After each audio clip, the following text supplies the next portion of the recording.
Selamat sejahtera Tuan Ismail bin Lias. Nama saya Vimaraj Analaki Wirapan dan nombor matrik saya ialah 08DKM19F2028 dan tajuk pembentangan video kami ialah perubahan iklim dunia dan perubahan monsun luar jangka. Faktor-faktor yang mempengaruhi iklim di Malaysia. Pertama sekali ialah kedudukan geografi angin dan hujan ketinggian dari aras laut kepulauan. Kedua, kedudukan Malaysia di kawasan khatulistiwa yang menyebabkannya tidak mengalami kemarau yang melampau. Dan ketiga, Malaysia juga bebas daripada ancaman taufan dan siklon tropika yang disebabkan oleh kedudukannya yang strategik. Dan keempat ialah suhu tempatan di Malaysia diperangi oleh ketinggian. Oleh itu, kawasan yang lebih tinggi mempunyai suhu yang lebih rendah. Dan kelima ialah waktu siang, iaitu bayu laut. Kawasan laut yang lambat meniba haba itu panas, merendahkan suhu di kawasan pinggir pantai. Yang nombor 6 ialah waktu malam di bayu darat. Kawasan laut yang lambat kehilangan haba sejuk, meninggikan suhu di kawasan pinggir pantai dan menjadikan sederhana sejuk. Seterusnya ialah kesan-kesan perubahan iklim. Perubahan cuaca menyebabkan bencana alam seperti banjir dan kemarau yang menjejaskan pengeluaran hasil pertanian utama. Kesan kepada kesihatan ialah perubahan cuaca di mana ia menggalakkan pembiakan mikroorganisma seperti bakteria dan virus.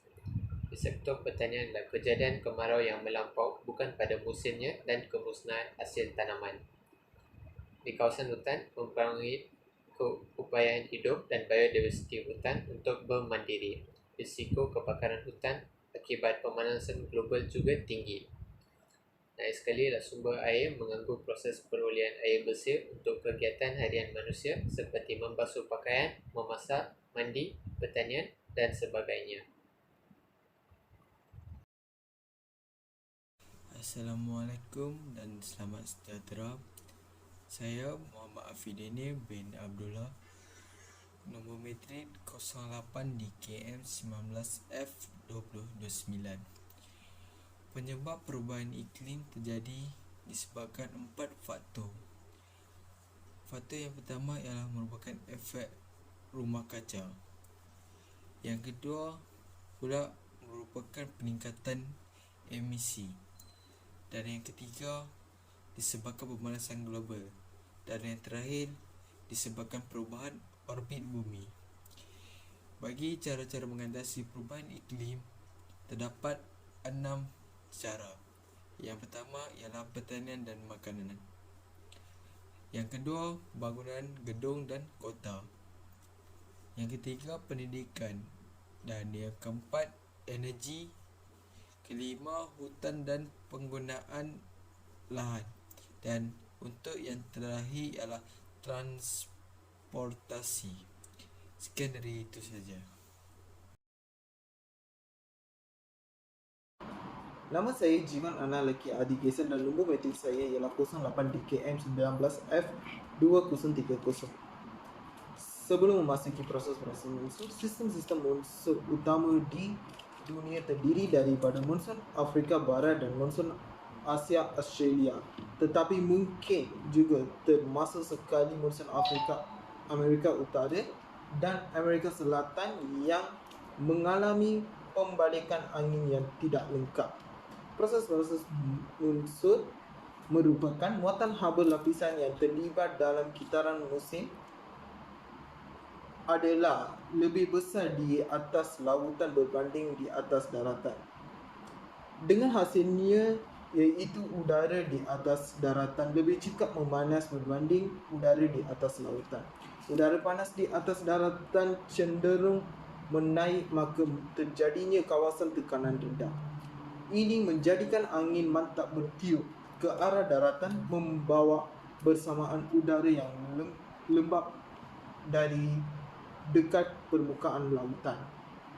Semakin mendalam perfahaman monsun, semakin luasnya pengertian istilah monsun untuk merangkumi hampir semua fenomena yang berkaitan dengan kitaran cuaca tahunan dalam kawasan tanah tropika dan hampir tropika di bumi. Seterusnya sistem-sistem monsun. Sistem-sistem monsun ini dibahagikan kepada dua, angin monsun barat dan angin monsun timur. Angin monsun barat adalah angin yang bertiup sekitar dari bulan Oktober sehingga April di Malaysia, Brunei dan Indonesia. Angin ini bertiup saat matahari berada di belahan bumi selatan dan menyebabkan Borneo Australia musim panas sehingga bertekanan minimum, dan Borneo Asia lebih dingin sehingga tekanan maksimum. Pada waktu ini, Indonesia dan Malaysia khususnya akan mengalami musim hujan akibat adanya mas wap air yang dibawa oleh angin ini saat melalui lautan luas di bahagian utara Sumatera Pasifik dan Laut Cina Selatan. Angin monsun timur merupakan angin yang bertiup pada bulan April hingga Oktober di Indonesia dan Malaysia khususnya. Angin ini bertiup saat matahari berada di belahan bumi utara sehingga menyebabkan Borneo Australia musim dingin sehingga bertekanan maksimum, dan Borneo Asia lebih panas sehingga tekanannya minimum.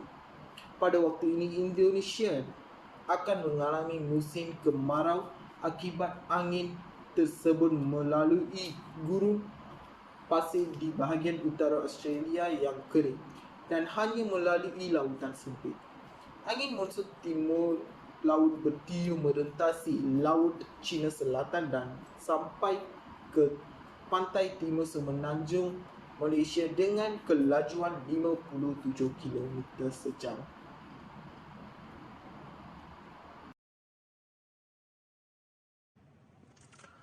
Saya, Tanish Analaki Adigesan, nombor matrik saya 08 DKM 19F 2031. Monsun berlaku disebabkan oleh perbezaan suhu di antara daratan dan laut hasil daripada pemanasan sinaran matahari. Dari masa ke masa, ledakan udara sejuk yang kuat ini saling bertindak dengan sistem tekanan rendah dan pusaran siklon yang terbentuk berhampiran khatulistiwa menghasilkan angin kencang dan laut bergelora di Laut Cina Selatan serta hujan lebat di pantai timur semenanjung Malaysia dan juga di pantai barat Sarawak. Persediaan untuk menghadapi monsun.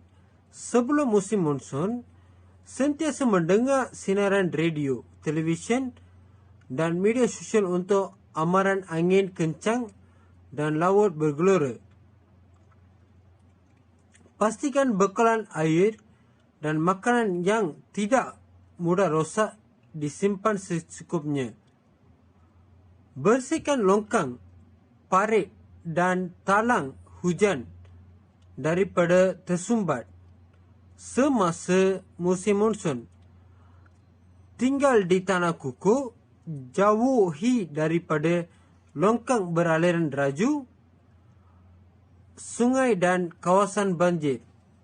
Jangan memandu ke kawasan banjir, mengelakkan daripada melalui jambatan yang tidak kukuh dan jalan yang melalui dinaiki air. Sekian, terima kasih.